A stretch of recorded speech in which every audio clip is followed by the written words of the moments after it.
How to make a new Royal Match account. In this video I'm going to show you how you can make or create an account in this game. First of all, open application. So the easiest way to make an account is by logging in with the Facebook. So here on the bottom you can see this trophy icon.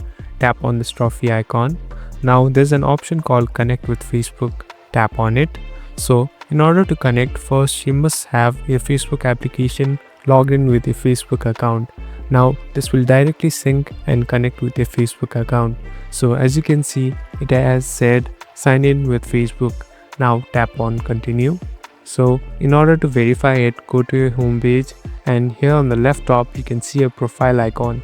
Tap on it. So as you can see, your profile has came up.